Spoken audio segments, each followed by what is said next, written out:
Does the way you give birth actually matter? I mean, a healthy baby is really the most important thing, right? And, at the end of the day, the baby is still going to have its own personality. Maybe the health benefits are exaggerated. Well, yes and no. While it's not really important how the baby comes into the world when it comes to what your choices are, when you're making them from a place of power and tuning into your intuition, it does matter in terms of whether or not you got tricked out of your natural birth. Because the truth is that cesareans do have long-term consequences. Even when they are necessary, it is major abdominal surgery. And induction does have long-term consequences because if you're inducing your labor, baby isn't actually ready for the outside. And not only that, but there are complications that can come up for you as the mom. Because the truth is that a healthy baby is not all that matters. You matter too. And how you come to your birth can affect you long term. If you've been following along for a while, then you know that we're going into the 26 things that you need to know if this is your first time planning a true natural birth. And number 25 on our list is that your birth matters more than you think. It's more than just one day out of your life. And when I was younger, I was told that it's just one day. It won't matter in the long run. You'll have a healthy baby. And basically, this is what your body's designed to do. And so what if you tear? So what if you need stitches? So what if you have a C-section? Moms used to die in childbirth. I mean, you hear those stories all the time, right? Well, the truth is, even if you avoid the C-section, avoid the epidural, and avoid major interventions during your birth, you can still end up with birth trauma because it's not about what happens during your birth that's really the important thing. It's how you feel about what happened. And no, just sweeping it under the rug and trying to pretend those feelings aren't there is not going to help you. So, today, inside the Empowered Birth series, I'm going to go deep into the things that you need to know when it comes to planning your birth and recognizing that your birth actually is very, very important. And it's not just about health benefits, it's also about the psychological components of it as well. Because moms who have had completely traumatic births, even if they were confident beforehand, they've gone on to be like, I don't understand why everything is falling apart. I don't understand why I'm now afraid to say no. I don't understand why I'm doubting myself. I don't understand where all of these feelings are coming from. This was me. I was a very strong feminist. I was very opinionated. I was very strong in my voice.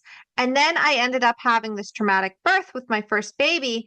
And suddenly I realized that actually I wasn't very confident anymore. I kept doubting myself. I kept feeling like I'd have to fight an uphill battle just to be taken seriously. And it wasn't until I started diving deep into birth trauma and the effects that it can have that I realized, oh, that's what happened is that with the traumatic birth, that started to chip away at my self-esteem and self-worth, and it just snowballed from there. But I reclaimed my birth. So what happened after I took my power back, because I wasn't going to stay in that space of not knowing and not feeling like I had any power, I took my power back, no permission needed, and I had my empowered birth with my daughter. And all of a sudden, I started speaking up for myself again. All of a sudden, I was this confident mom again. And this is the same thing that happens with my clients, especially Jenny. If you follow Jenny's story, which is inside my book, Your Empowered Birth, the book behind me, then you know from the first introduction that I tell you, Jenny was a very strong-willed person. She was the kind of person who would write to the city and tell them, hey, you need to fix this street because it's a bus route and there's a lot of problems with it and we can do better. And she gets it fixed. She's the kind of person who invests in herself. She's the kind of person who goes out and seeks education. And when she was pregnant during the pandemic, there were no childbirth classes available. So instead, what Jenny did is she read Ina May's Guide to Childbirth, and she was watching a lot of YouTube videos. And she said, even though I was watching those YouTube videos, the ones that they have for childbirth education, it wasn't helping me. There was a piece missing. Now, I've filled in that missing piece with your empowered birth and with everything that I teach on my channel. So if you're new to me, then I just want to let you know that this is different from typical birth education. Whereas a lot of natural birth education focused on things you can do on the outside to get things going, I have recognized that pushing on the outside just causes more problems, like the natural birth traps. If you want to know more about that, go read my book, Your Empowered Birth. I also go deep into this inside of my channel. So if you are new to me, make sure you like, share, subscribe to this channel. Check out the other playlists. Check out the rest of these deep dive masterclasses and take notes while you're watching. Because unlike a lot of videos that come up onto your newsfeed, these ones are actually deep dive masterclasses. I'm not just giving you a bunch of stories and fluff, and then you're like, oh, well, I didn't learn as much. I got maybe 1 or 2 tips. No, everything builds on each other. So this is called the do-it-yourself path. There are 3 paths to getting the empowered birth method, and this is the do-it-yourself path, which means that you can piece together everything that I teach on these deep dive masterclasses inside my book, Your Empowered Birth, which is also available in the YouTube playlist. You can also get a copy on Amazon if you'd like to support the empowered birth movement. And there's information on my website. You just go to empoweringmomsbirth.com/start guide, and that will give you the brief overview of what true natural birth is versus natural birth perpetuated by the medical system and our birth culture. It will also tell you about additional resources that you're going to want to check out.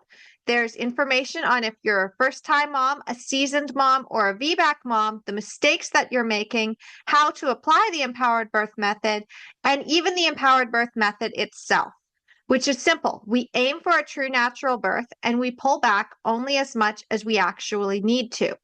And this is why your birth matters so much. Because if you're coming to your birth with the idea of, I'm just going to do what everybody else tells me to do, then you're falling into what I call the fast food dilemma, which I talk about again inside of my book, Your Empowered Birth. But basically, you're wandering along, you're in a new area, you want to go to a specific restaurant for a 5-star dinner. You're thinking about it, it's mouth-watering, it's delicious. And somebody says, I know how to get you there. And they say, hop in my car, get in the passenger seat. And on the way, you're kind of questioning the destination because, it just doesn't seem right to you. But they say, don't worry, I know exactly where we're going. So you're relaxing. It's like, I guess I don't know the area well. Maybe they know a shortcut. Maybe this is a different route. And you keep trusting them. But then you're getting closer and closer to the point where they're going to be letting you out of the car. And where they're letting you out of the car is a fast food restaurant, not the 5-star restaurant you wanted to go to. And you're like, well, wait a minute, though. I wanted to go to this restaurant. Why are we here? And they're like, well, a fed belly is all that matters, right? This is the same thing that happens in a lot of natural birth and in medical birth. So there's a dichotomy. Go back and check out some of my other videos where I talk about this. Notably, there's one about how you need to understand the flow of natural birth and what interrupts your flow. There's also another video where I talk about the things you really need to know about natural birth, including the fact that your body is designed to birth. However, our society, our birth culture, and our medical system do not support that. So why does this matter so much? Okay, so I'm going to go deep into this, so make sure you're taking notes. Make sure you come back to this video if you don't have time to watch the whole thing right now. And again, if you find value in it, as a do-it-yourselfer, if you are do-it-yourself, please do your best to like, share, and subscribe. Pay it forward because energetically, that is an exchange of value for the level of value that I'm giving you today. If, however, you are more the self-study type and you're like, I don't want to have to sift through a whole bunch of videos. Can I just get the download? We do have a self-study program available. It's called Your Empowered Birth Academy. You can learn more about that if you go to empoweringmomsbirth.com/start guide. And if you're the kind of person who just likes to have somebody walk you through it without having to take a whole bunch of courses or do it yourself and you want that one-to-one support, We do have premium coaching available. However, I don't take everyone on as a client, and sometimes my team members can't take everyone on. Sometimes we outsource to somebody else that knows our method and can still support you, but it is an intake form and there is requirements. So you have to show us that you can do the work. And the best way to do that is to take notes during this. It's to do some of the little workbooks and exercises. It's to get your empowered birth and do the exercises in there and basically show us that you are committed to having an empowered birth. Because I am committed to you having an empowered birth. Whether you work with me directly or not, whether you go and get my program, Your Empowered Birth Academy, or not, and whether you ever become a premium coaching client, I want you to have an empowered birth. Because when you have an empowered birth, you're an empowered mom for life, and no one can take your power from you ever again. So the reason why birth matters so much is, number one, it informs your future health. Now, this is where it comes into play, where if you have a C-section, you now have the risk of developing dense adhesions. This means that basically the scar tissue is attached to other organs, and it is incredibly painful, and it is something that my friend Christine, who I talk about inside Your Empowered Birth, she's the mom who had a home birth after a previous cesarean. She had a very straightforward first cesarean. It was very textbook.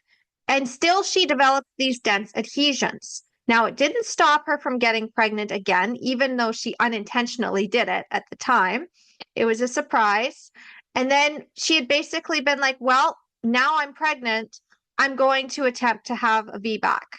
And you can read about her story inside Your Empowered Birth. She's also got an interview inside of the Positive Birth Story, so you can go and watch that as well. But the idea is that even though she had a very straightforward C-section, she had these dense adhesions. And that's like a good case scenario here. There are some moms who lose their uterus. There are some moms who have serious scar tissue that makes it impossible for them to get pregnant again.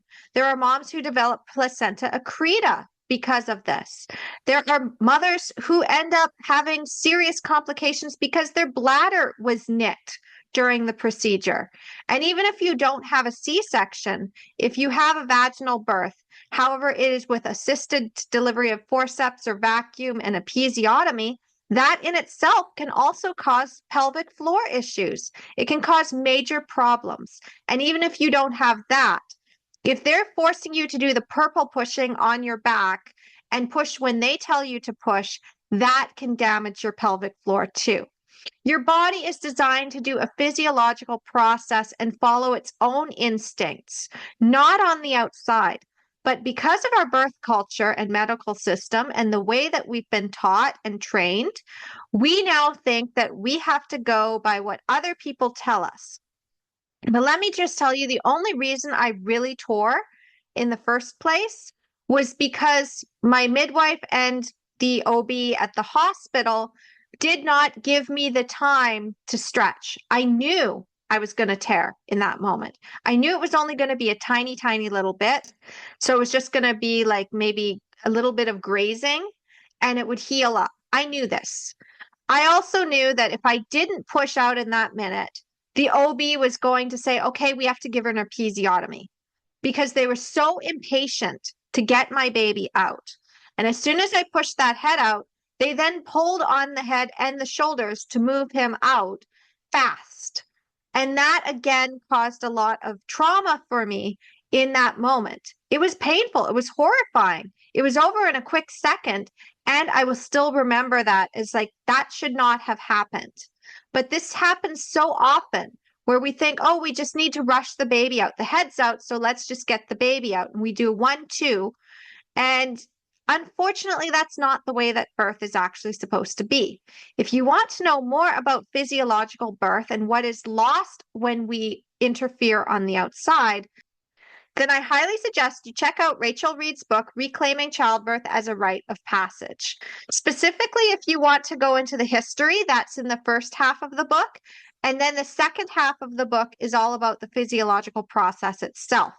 Another really good one is Home Birth on Your Own Terms by Heather Baker, because this book goes into birth physiology and unassisted birth and everything you would need to know to basically do it yourself and to avoid tearing.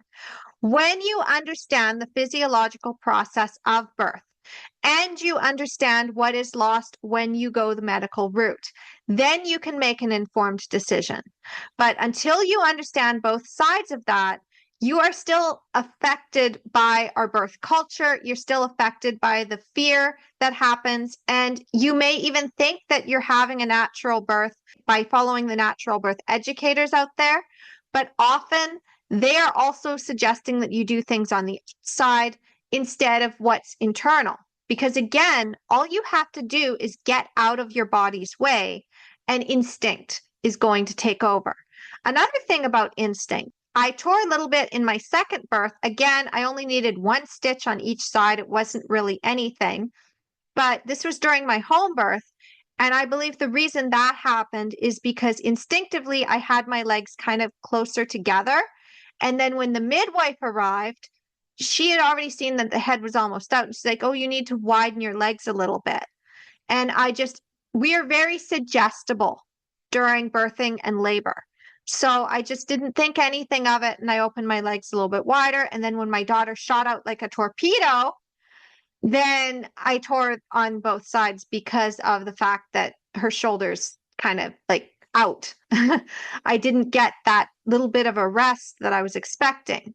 If I had kept my legs a little bit closer together, I believe that that would have slowed down that really fast ejection, and she might have slid out a little bit easier without tearing. So it's all about following your body and not following what everybody else is telling you. Gravity can also be a little bit of an enemy if you don't have the awareness to be like, okay, the baby's going to be like coming down really fast, and I might want to have like a slowness of that descent just a little bit. But sometimes we can't really avoid it, and we just need to recognize that with the physiological process, it's not one size fits all.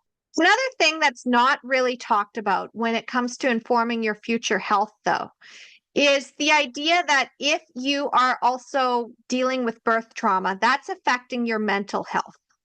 And the mental health also affects your physical health. So a lot of problems that came up for me when I was dealing with my birth trauma lives in the body. And often it manifests as pain, it manifests as being really tired, and it manifests as even extra health complications that can come up. So if we're not dealing with our birth trauma, and we have generations of women that have not been dealing with their birth trauma, then that can manifest as other issues within the body, including possibly the gallbladder. I mean, we don't know where it is. But if you study about somatic healing and understand this concept, then what happens is you start to kind of open your mind and be like, oh my goodness, there might be a whole other layer. Because we're not just a bunch of organs put together. We are a holistic being. We have a mind, we have a body, we have a heart, we have emotions, and it all ties together. And we're starting to see that in society, that it's not just about the body, we also have to take care of the mind. So it makes sense that if you are traumatized and you don't even know it, you might have health complications come up that you don't really recognize, and they're not connected. And the medical system only really sees you for 6 weeks after the birth. You might not have processed your trauma just yet, but they don't see you after that. So they don't see the long-term implications of what they're doing. In their mind, they saved you. In their mind, they helped you have your baby, and you've got a healthy baby and your body is intact or relatively intact. So they just send you off, but they don't recognize the underlying trauma. And with only a 45% birth trauma reported rate, there could be a whole lot of other women that have had this trauma, or people who have given birth who do not identify as a woman, but have the ability to carry and birth children. So recognizing that we don't really talk about birth trauma. It was only in the last few decades that we really started to examine this. And also recognizing that there's a whole generation of women that were gaslit into thinking that their bodies were broken, and that's why they had to have forceps and vacuum deliveries, why they all had episiotomies. I mean, our great grandmothers, it was like knock them out and drag them out for the babies. So understanding that history. And finally, the last part of this one topic of your health is that, did you know that it can be difficult for you to get insured for life insurance or health insurance if you've had multiple C-sections? Not impossible, and it depends on your insurance plan, but I have friends who had had multiple C-sections, and I suggested that they get life insurance, and they're like, oh, we won't be covered for that. And I'm like, why not? It's like, well, because we had major abdominal surgeries more than once. I'm like, what? I'm like, yeah, the C-sections, they count that. I'm like, are you kidding me? And she's like, no, I wish I was, but we cannot be covered because I had these C-sections. So recognizing the long-term implications financially as well. And if you are in the US or in another country that doesn't have universal health care, then it's also adding up the money. And when you don't have the resources because you're in debt from your C-sections or inductions or epidural, you then recognize, oh my goodness, it's a lot worse. So there are risks to the epidural that do not get reported very often because it's just like, oh, well, that back pain is just because you had kids or because you're getting older, when really that is one of the possible risks and side effects. There's also possibilities like with Pitocin use. That's hijacking your hormones. If it's hijacking your hormones, then you don't have the oxytocin hormones coming through to bond with your baby. So the long-term health complications can affect this. And then there's also the short-term complications, which there's a whole bunch of risks that can happen when you choose interventions in your birth. So you need to recognize that a physiological birth is less likely to have complications because you're moving with your body's natural process. But the second you start interfering with your hormones, with the way that you're moving, and you're trying to push on the outside, that is messing up your physiological birth. And again, Rachel Reed's book, Reclaiming Childbirth as a Rite of Passage, will tell you more about that. You can also go check out some other videos where I talk about natural birth traps. And as soon as we're finished this series on the 26 things that you need to know, I'm going to be going into those specific natural birth traps. There's about 20 of them that I've listed. You can also just go to my website, empoweringmomsbirth.com/start guide. And there's a list of resources that you'll want to download as well. And then it tells you where to get them. So number 2 on our list is the implications of what happens with your baby. Now, I know you want a healthy baby, and I know that it's really important that you're also healthy too. However, what we're doing in our birth culture and medical system is affecting our children. We may not see those effects right away, but studies have been done saying that C-section babies are more likely to have respiratory issues. The other thing you need to understand is that babies that are being induced do not have their full lung capacity. The whole reason why labor starts in the first place is because the baby has a protein in their lungs that is developed at the very end when they are ready to breathe on the outside. This protein is called surfactant, and what it does is it coats the alveoli inside the lungs to allow them to open up to be able to take in oxygen. Until that protein is developed, the baby's lungs are not going to properly inflate. So if they do inflate on the outsides, means that they were already almost ready to be born, and that protein was already coming into play, which means that you didn't have to induce at all. The baby was coming within a few days. This is usually when the complications don't arise. You have a very straightforward induction and baby comes out fast and you're like, wow, that was really simple. But what happens when baby is not ready is typically they have the D cells. Typically, they aren't tolerating the contractions very well. Typically, you have complications and you either have to have the epidural and then a vacuum-assisted delivery. Baby has a little bit more trouble after birth, or it's straight to a C-section. A lot of emergency C-sections come into play because moms were induced, and we have a very induction happy culture. The other thing you need to understand is that if the baby is dealing with Pitocin contractions while they are moving through the pelvis, this can also squeeze them too much. And this can then also compress the cord, and that can lead to problems. But the long-term implications is that those drugs are transferring. So if they are transferring in the bloodstream, it's also affecting oxytocin and hormones. We cannot sit here and pretend that every single drug is perfectly harmless and that it's not going to affect us long term. We don't know that.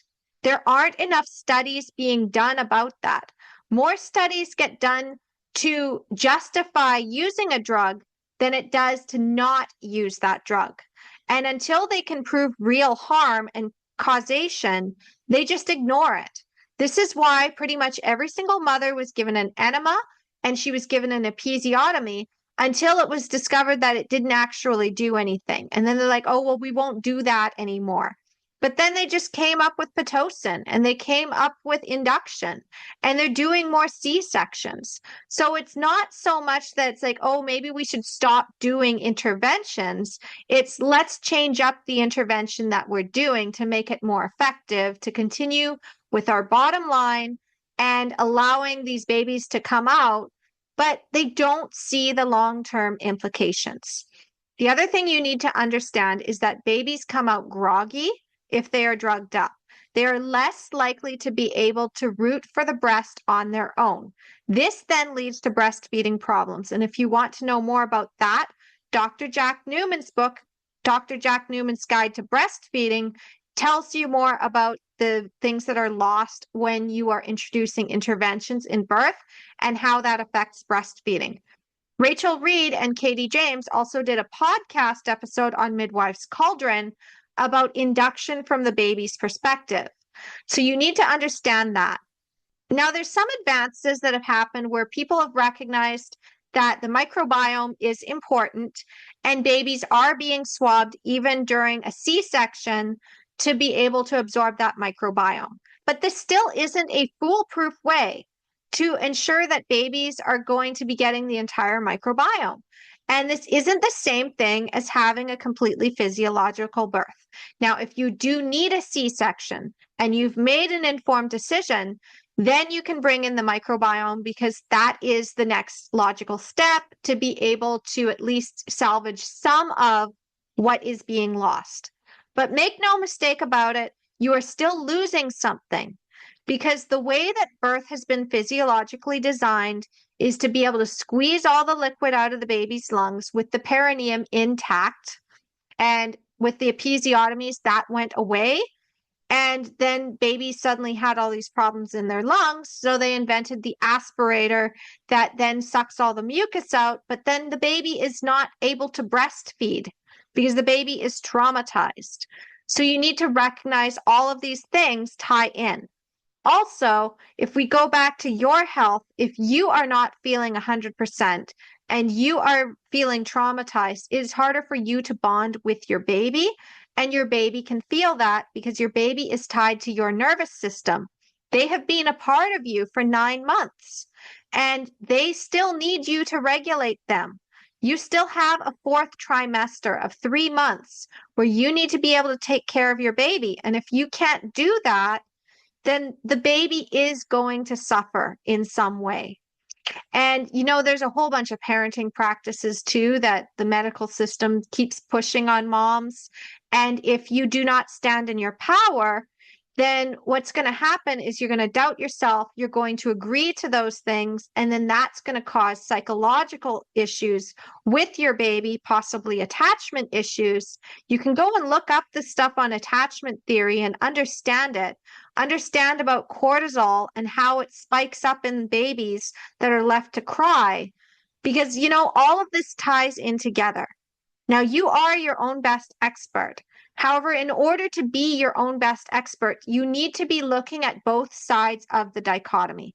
You can't just look at one.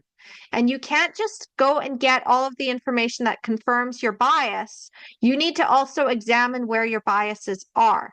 You need to also get past your fear, and you need to shift your mindset from looking on the outside to looking inward and really examining those fears, those misconceptions, and start tuning into your intuition, which has long since been buried. And that leads into number 3, which is your superpower. Your birth matters so much because if you have a traumatic birth, your superpower is dimmed. You are now doubting your intuition. You are now wondering what went wrong.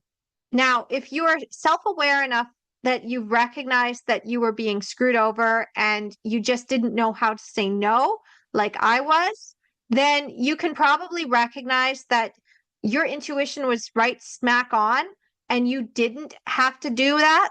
And you could have had a beautiful natural birth and you got screwed over.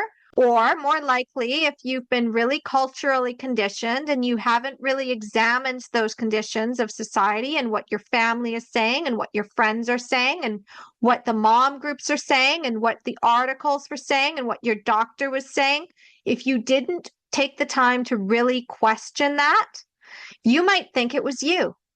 You might think, like so many moms think, that you didn't dilate, that you don't go into labor on your own, that your body just doesn't birth effectively, that you just always tear because that's just what happens and there's nothing you can do about it, that you always will hemorrhage, that you won't be able to breastfeed, like so many things. Like pick one of the excuses that you see in the mom groups.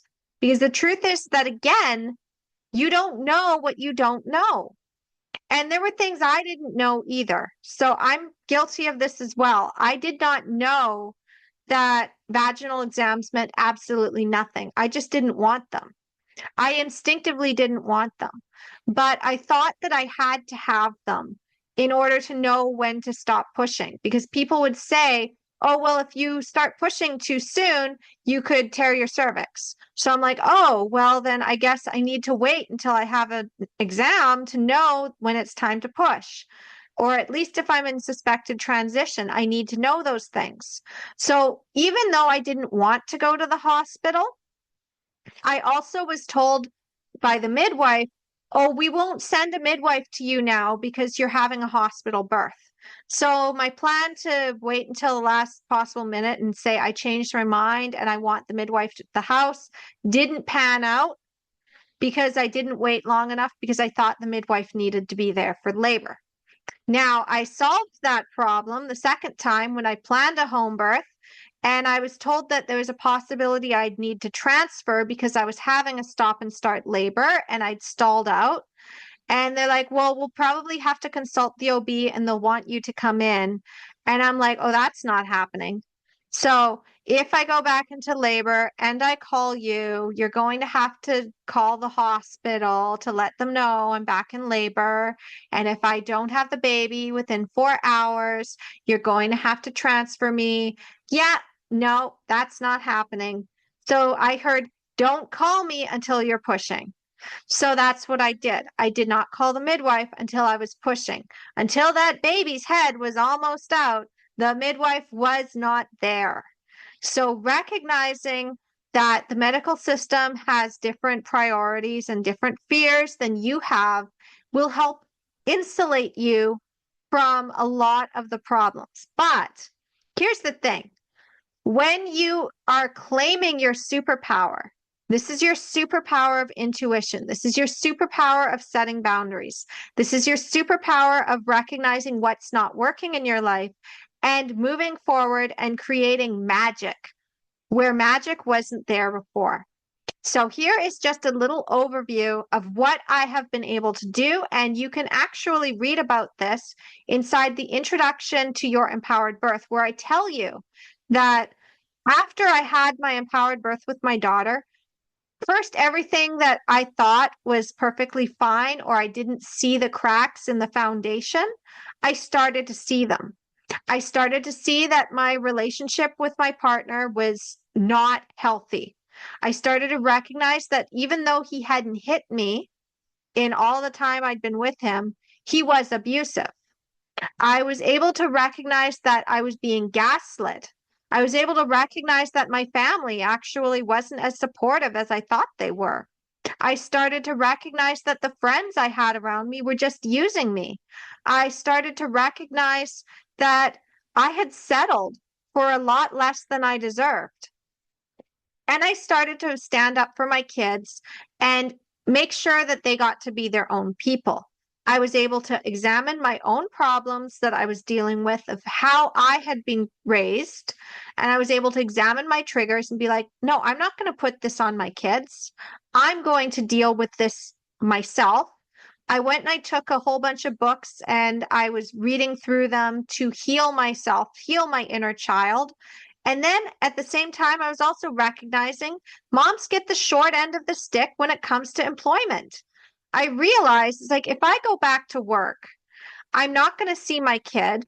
Somebody else is going to be taking care of my kid during the day, which means somebody else is going to get to see their first steps and their first words. And I'm not going to miss out on any of that. I'm not going to dry up my breast milk and have my baby on formula. I'm not going to have my baby taken away from their most comforting thing, me, before they're ready. So I chose to be a stay-at-home mom. But I wasn't just a stay-at-home mom. I was also a birth advocate. And people started coming to me and they're like, you should be charging money for this. This is a major service that you're offering. This is something that I didn't have. And I'm sitting there, I'm like, I can't do that. But then I started to apply my own method because even more stuff happened. And you can again read that inside Your Empowered Birth. That I'm like, okay, I have no choice. I need to be able to make money. I need to be able to build a business. And I need to prepare for the possibility that I could be a single mother. I need to prepare for that. And how do I want my single motherhood to look? And today I've created a lot of things that people did not think that I was capable of. And I owe it all to how I came to my birth, how I recognized in those steps of planning my birth, having my birth vision, being the birth consumer, knowing how to set boundaries and say no, all of the things I teach within the Empowered Birth method, those skills then became transferable in other areas of my life. And if you think I'm just a special case, then let me just also tell you what happened with Jenny. So if you know about Jenny's story, you know that she had a completely traumatic birth the first time, and she had done everything right. She had even asked questions. She got fed up with her care provider. She fired her doctor. She hired a midwife, and she still got screwed over because she didn't know about the political dynamics, and we weren't best friends yet. So she hadn't met me. When she met me, what she had said was, I'm never having another baby. I have too many issues. I have chronic high blood pressure and I had preeclampsia. I don't want another C-section. I don't want another induction, but I want to help you and I want to know what happened. So I need to take your classes. And I'm like, I'm going to do you one better. And we're going to just run these classes together. And Jenny brought some people in. She brought in Lisa and she brought in Rebecca. And then she brought in some other people as well that didn't go into our coaching program, but they did go through our courses. So Jenny brought them in and we learned. And then it was probably about a few months into the program. And she's like, you know what? I'm going to write my complaint letter and I'm going to file that off.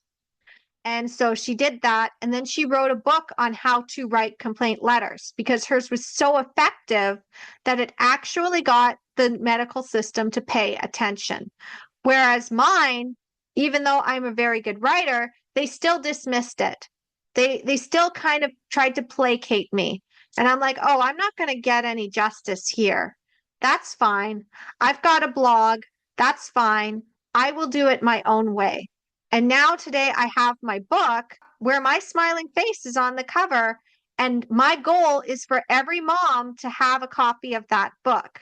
And sometimes when I'm at the airport or I'm in an Uber or I'm traveling, I give copies of that book out. I take extra copies with me. So information is free. People only pay for access to me. And Your Empowered Birth is also available on my YouTube channel in the playlist. So I read it to you if you're not quite ready to buy the book yet. And again, if you do want to support the Empowered Birth movement, then proceeds from the book actually go towards funding the projects of empowering moms so that we can get more resources out there and help more moms. Because right now we're in a monopoly where there aren't as many resources available. And not every mom can get a midwife. Not every mom can have a home birth. Not every mom can go outside of the hospital, but we should be able to, because it's time we take our power back. So, what did Jenny do after she was on this journey? Well, once she'd filed her complaint letter and she got pregnant and she had her baby, an unassisted VBAC, she has then gone on to create 2 businesses, Empress Birthworks and the Birth House Network. She has t-shirts that she designed and she sells those. She also has her blog. She's creating other things outside of the birth space as well. And she's thriving today. She's absolutely thriving as a mom in her 40s and having 2 kids under the age of 5. She is just doing fantastic. And she owes it all to the method that I taught her and to the mindset that she also grabbed in addition, the mindset trainings, to be able to create her most empowered, amazing life. And her daughters are absolutely thriving too, because they're able to be their full selves. So nobody is going to tell her daughters what to do. Nobody's going to take the power away from her daughters, and nobody is ever going to take Jenny's power away from her. So when I say you have an empowered birth, you're an empowered mom for life, this is true. This is absolutely true. A lot of women who took their power back do go on to create businesses for themselves. A lot of them go right back into birth work. And this is where we have that movement. There's lots of moms that go into the parenting space. In fact, my dear friend Claire Sherman also has Shine Space Parenting. And she really started to get that going after she had her empowered birth with her second child. So recognizing that there's something that happens when we have an empowered birth, when we are tuned in to our body, tuned into our baby, and tuned into our instincts, it's almost like we go into a trance and into another world. And in that other world, we collect more of our power. And, you know, you can be woo-woo about this, or you can just recognize that when you realize that you can do anything with your birth, it's like, I did this really hard thing, and now I can take on the world. Wherever you are on that spectrum. But I am going to tell you that when I had that beautiful empowered birth, that was the start of something so much bigger than I'd ever thought possible. And when I came back, I was forever changed. And I can just tell you that if you have that experience, you don't go back in the box. So to recap on the benefits of having this beautiful empowered birth, why your birth matters so much is because birth affects your long-term health and even your short-term health. Forget just the postpartum recovery period. You also have the long-term implications. There are mothers that are in their 70s that are like, you know what? I had all these problems after having my babies. And it's like, yeah, and I can see exactly why you had those problems because, of course, the things that were done to you during your birth caused that. And, you know, we joke about this all the time about women who sneeze and then they pee or they can't go on a trampoline, but the pelvic floor is not actually meant to be that weak. And maybe the reason why that's happening is because so many people are giving birth on their backs. I mean, 99% of the population is giving birth on their backs. And we have this culture of, I need to push, even though physiologically your body is going to tell you when to push and when to slow down. But we don't listen because we have been trained on the outside. We've been trained to listen to the experts instead of tuning into what our body needs. And I'm going to invite you to tune into your own body and to ignore the outside. Because if you are only bringing in what's on the outside and putting it through your lens of truth, go back and watch some of my other videos about decision making. then what happens is that you can either say yes to that information, no to that information, or take little bits that resonate and leave the rest because you are your own best expert. If you were left in the middle of nowhere with nobody to help you, you would birth your baby. Okay? It's going to happen. But we forget that. We forget that this is a physiological process, just like sneezing and going to the bathroom. And we don't actually need anybody to tell us how to do that because your body is going to take over. What's really standing in the way is your own fear and resistance, and also trying to do things on the outside that mess it up. And yeah, sometimes things happen.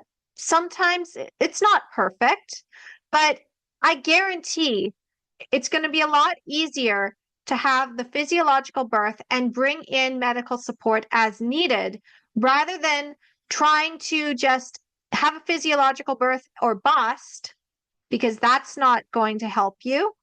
Or the other way is doing the whole controlled medical birth, which you're losing on your physiological process.